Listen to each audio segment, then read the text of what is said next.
Most players in your game are doing one of two things. They're either obsessed with tells, watching every twitch like they're on a TV show, or they're giving up on reads entirely and they're just playing their cards face up in their own head. Think about the last big pot you lost to a guy you had played with for hours. You probably had every piece of information you needed sitting right in front of you, and you didn't even use a single one of them. Here's the reality. Reading a villain isn't about becoming a human lie detector. It's about feeding better information into the math you've already supposed to be doing. That's it.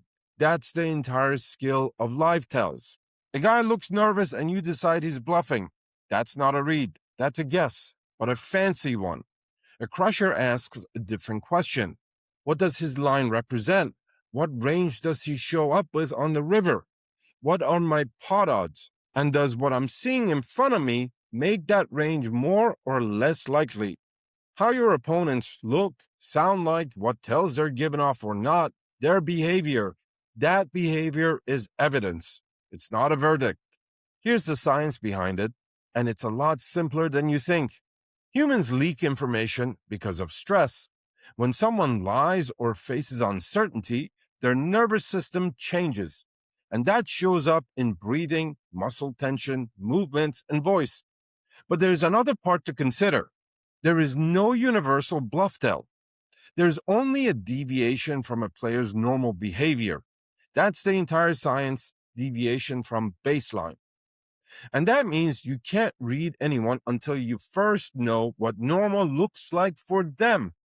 You watch how a guy folds preflop, how he limps, how he handles small pots, how he talks when he has nothing on the line. You build the baseline before you ever try to catch a tell, because without a baseline, a tell means nothing at all. Once you've got that baseline, you're watching for four things. Comfort, which usually shows up as confidence, relaxed posture, smooth chip handling, natural conversation. Discomfort, which doesn't automatically mean a bluff, since plenty of guys get uncomfortable with the nuts because their heart rate is jacked and adrenaline is coursing through their veins. Timing is one of the most underrated tells in the game, because an instant check or a snap bet after a scare card usually means the decision was already made before the card was even dealt. And consistency. Think about the guy who always straddles every single button, and tonight, out of nowhere, he doesn't. That deviation from the norm matters more than anything else they do with their cards. Before we go on, if you're getting value from this video, give it a like and share it with someone else who's also serious about becoming a crusher just like you. Your support helps this channel grow, and it means the world to me. Also, don't forget to share your thoughts and questions in the comments below, as I read them all. And don't forget to subscribe to the channel so you won't miss any future episodes.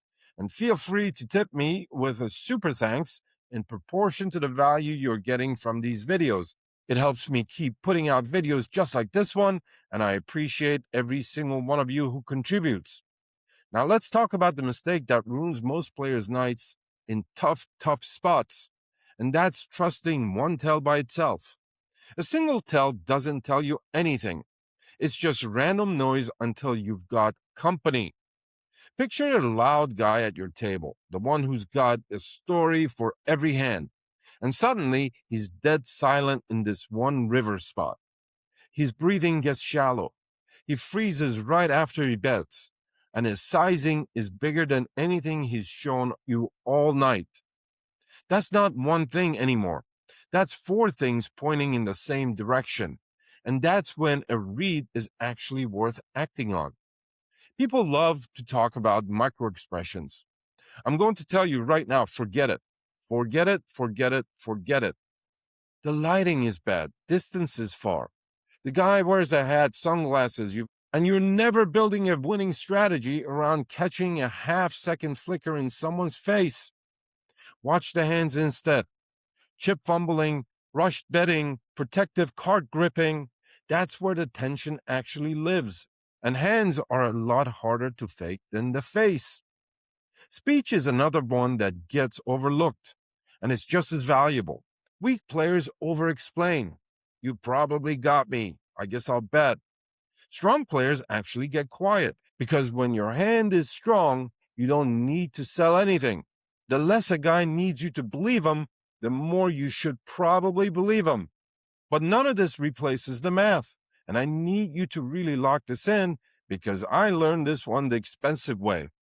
Early in my career, I had it backwards. I trusted body language over betting lines, and it cost me thousands of dollars before I fixed the order. The betting line first, bet sizing second, player profile third, board texture, stack sizes, position, and nonverbal behavior dead last. Behavior refines your read. It does not replace it. Now here's where this goes deeper. And this is the part almost nobody in poker actually understands. You're not reading whether someone has a good hand. You're reading how certain they are that their line is correct. A guy with the nuts can be completely relaxed. A guy running a stone cold bluff can also be completely relaxed because he believes you're folding 90% of the time. Same relaxation, two completely different reasons. That single distinction changes everything about how you interpret comfort at the table. And stress doesn't come from bluffing. It comes from decision anxiety. A guy who bluffs every single orbit feels almost nothing when he does it because it's routine for him. A guy who never bluffs and decides to run one today is under enormous pressure because it's completely outside of his normal pattern. Same bluff, completely different physiology.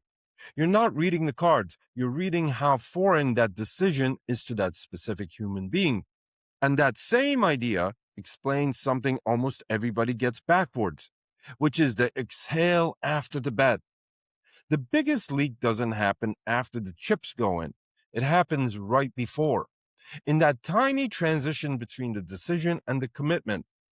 Watch that moment, because when a guy finally bets and lets out a big breath and a big sigh, most players think relaxation means strength. It doesn't. That exhale just means a stressful decision finally ended. The release doesn't tell you if the hand is strong or weak. It tells you the decision is over.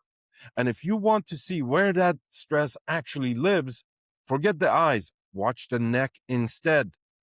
Swallowing, tension, pulse, none of that is something a person can consciously control. Combine that with bet sizing that doesn't match his normal pattern, and now you're onto something real. Let's put this into an actual hand so it's not just theory. The pot is $400. Villain bets 200. You need to call 200 to win a total of 800, which means you need to be good 1 in 4 times to make this a profitable call. That number does not change, but now profiling enters the picture. If this villain underbluffs the river and you've watched him give up big pots with air all night, his bluff frequency might be around 10%, and that's an easy fold. But if the same spot happens against the guy who just got stacked, is tilted, and has been talking way more than usual, his bluff frequency might jump to 35%, and now you're calling. Same math, same pot odds, completely different decision, because the information feeding the math changed. That's the whole game right there. The math never changes. What moves and what changes is the quality of what you're feeding into it. And that's the entire idea behind PIPO. Precision in, profits out. The confidence read tells you who you're up against. The math tells you what to do about it. Neither one works without the other. And the tell was never the point. The decision was always the point, the best decision. If you want to go even deeper on this, the same exact framework I just walked you through, the layering system from betting line all the way down to nonverbal deviations, all of it is broken down step by step inside my Delusion Killer Masterclass. I've sat across from enough struggling players to know what this material does when someone actually applies it. And the students inside this program who go all in on it are not the same players they were 3 months ago. You can check it out at vintonpoker.com/course or click the link in the description below. And if you want personalized feedback on how you're profiling players in your own games, I offer a free one-on-one video coaching session that you can book directly with me through WhatsApp. Just click the link in the description below or scan the QR code right here on the screen. And if you want to go deeper and keep improving and leveling up your game, watch this next video. As always, I'm your friend Vinton. GG.